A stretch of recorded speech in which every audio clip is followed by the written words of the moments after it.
Hello बच्चों, welcome to biohack NEET প্রস্তুতির জন্য বাংলা ইউটিউব চ্যানেল। তো যে সমস্ত স্টুডেন্ট নিট 2025 ক্র্যাক করে তোমরা প্রাইভেট অথবা সেমি গভর্নমেন্ট কলেজে এমবিবিএস পড়ার কথা ভাবছো, তাদের জন্য মেইনলি এই ভিডিওটা। কেননা এই ভিডিওর মাধ্যমে তোমাদের কিছু রিয়েল ফ্যাক্ট আমি তুলে ধরছি, যে ঘটনাটা 1 থেকে 2 দিন আগে উত্তরপ্রদেশে ঘটেছে। অনেকে হয়তো বলতে পারে, স্যার এটা তো উত্তরপ্রদেশের খবর, আমাদের ওয়েস্ট বেঙ্গলের খবর কোথায়? আমাদের ওয়েস্ট বেঙ্গলে যদি এই ধরনের ঘটনা ঘটে তাহলে ওয়েস্ট বেঙ্গলের খবর হবে। ঘটনাটা যেহেতু উত্তরপ্রদেশে জিএস মেডিকেল কলেজে ঘটেছে, তাই জন্যই এখানে বলছি, এবং এর থেকে আমাদের প্রত্যেকের সাবধান হতে হবে, সেই জন্যই ভিডিওটা বানাচ্ছি, প্রত্যেকে অ্যালার্ট যেন থাকে। তো ঘটনাটা কি ঘটেছে, উত্তরপ্রদেশে জিএস মেডিকেল কলেজ একটা প্রাইভেট মেডিকেল কলেজ 2024-25 শিক্ষাবর্ষ মানে এর আগের বছর কিছু সংখ্যক প্রাইভেট ম্যানেজমেন্ট কোটায় তারা ভর্তি হয়েছে, এবং তখন তাদের যেটা বলা হয়েছিল, তাদের যে ফিস সেটা 11 লক্ষ টাকা পার সেমিস্টার। আমরা দেখেছি আমাদের ওয়েস্ট বেঙ্গলের ক্ষেত্রেও ম্যানেজমেন্ট কোটায় এমবিবিএস পড়তে গেলে প্রায় 1 কোটি টাকার উপরে খরচা।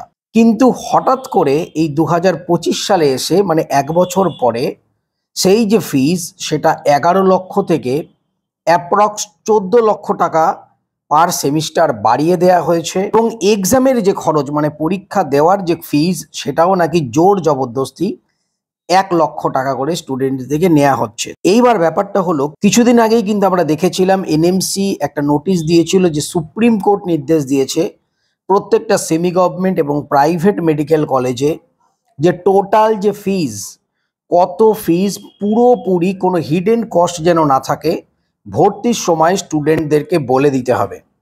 তা এই সব ক্ষেত্রে এই যে কলেজগুলো, এরা একটা কোর্সের মাঝখানে এইভাবে কিন্তু ফিজ অ্যাকচুয়ালি বাড়াতে পারে না। ধরো যদি ফিজ বাড়েও সেটা একটা নির্দিষ্ট ইয়ার থেকে বাড়বে, এবং আগে কিন্তু সেটা অ্যাপ্লিকেবল হবে না, মানে আগের বছরগুলোতে যে ফিজ ছিল হঠাৎ করে সেটা কিন্তু বাড়িয়ে দেওয়া যায় না। তো প্রচুর পরিমাণে গার্জিয়ান এনএমসি দপ্তরের বাইরে তারা বিক্ষোভ দেখাচ্ছে যে এইভাবে যদি চলতে থাকে সেটা প্রত্যেকের ক্ষেত্রে প্রবলেম। কেননা যারা ধরো প্রাইভেট মেডিকেল কলেজে পড়ে, এমন নয় যে প্রত্যেকেরই কোটি কোটি টাকা আছে, সেটা কিন্তু নয়। অনেকেই রয়েছে তাদের ছেলে মেয়ের স্বপ্ন সার্থক করবার জন্য কেউ জমি বিক্রি করে দেয়, কেউ বাড়ি বিক্রি করে দেয়, কেউ লোন নেয়, এবং তাদের একটা বাজেট থাকে। তো টোটাল সেই বাজেটের ওপর যদি হঠাৎ হঠাৎ করে মেডিকেল কলেজগুলো এই ধরনের মানে একটা কোর্স চলছে তার মাঝ রাস্তা থেকে যদি ফিস বাড়িয়ে দেয়, তাহলে সেটা প্রত্যেকেরই কিন্তু প্রবলেম, এবং গভর্নমেন্টকে অবশ্যই এই ব্যাপারে যথোপযুক্ত ব্যবস্থা নেওয়া উচিত আইন অনুযায়ী। এইবার আমি যেটা বলতে চাইছি তোমাদের, যে আমাদের ওয়েস্ট বেঙ্গলের ক্ষেত্রেও প্রচুর প্রাইভেট মেডিকেল কলেজ রয়েছে, যারা সেমি গভর্নমেন্ট পড়বে তাদের জন্য এটা প্রযোজ্য যে তোমরা যখন অ্যাডমিশন নেবে তোমরা খুব ভাবনা চিন্তা করে অ্যাডমিশন নাও, এবং তোমরা যখন অ্যাডমিশন নেবার আগে কথা বলতে যাবে সেই মেডিকেল কলেজে, সেটা ম্যানেজমেন্ট কোটা হোক সেমি গভর্নমেন্ট হোক, তোমরা কিন্তু ডিটেলসে ভালো করে জেনে নিয়ে তারপরেই অ্যাডমিশন নেবে। এর কারণ এই প্রাইভেট মেডিকেল কলেজগুলো বিশেষ করে ম্যানেজমেন্ট কোটার যে স্টুডেন্ট, তাদের ক্ষেত্রে বিভিন্ন বাহানা দিয়ে বিভিন্ন সময়ে তারা টাকা পয়সা আদায় করার একটা ধান্দায় থাকে। এই যে জিএস মেডিকেল কলেজ, এখানে পরীক্ষার আগে 1 লক্ষ টাকা চাওয়া হয়েছে এক্সামিনেশন ফিজ। 1 লক্ষ টাকা যারা দিতে পারবে না তাদের পরীক্ষায় বসতে দেওয়া হয়নি।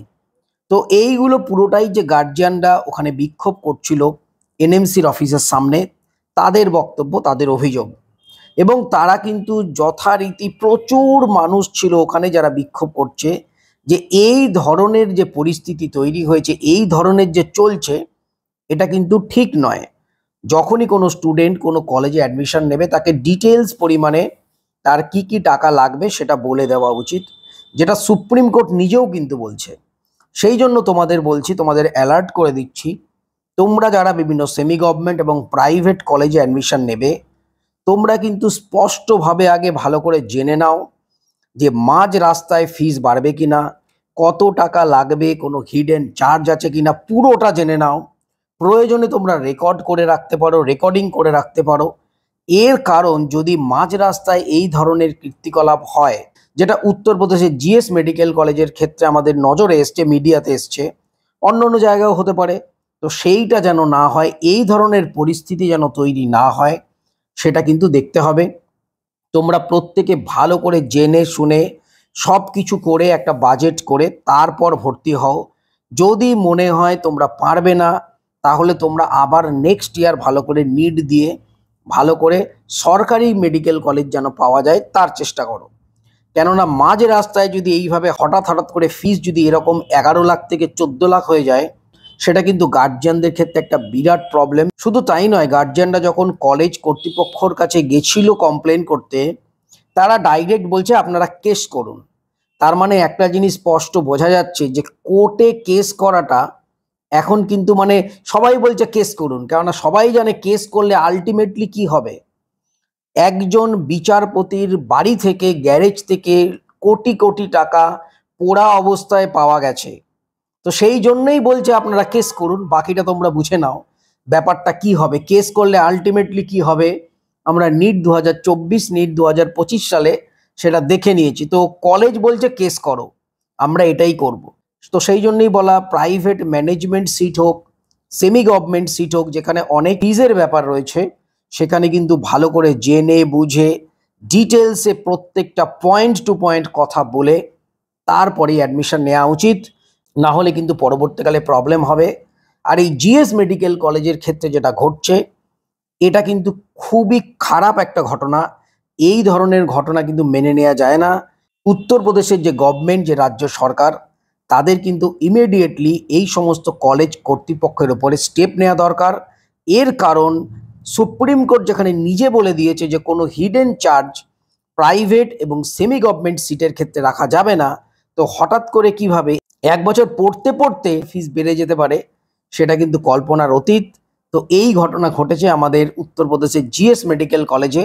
তো সবাই খুব ভালো থেকো, মন দিয়ে পড়াশোনা করো, চ্যানেলটা সাবস্ক্রাইব রাখো, নোটিফিকেশনটা অন রাখো নিট রিলেটেড যে কোনো ইনফরমেশন পাওয়ার জন্য। টাটা।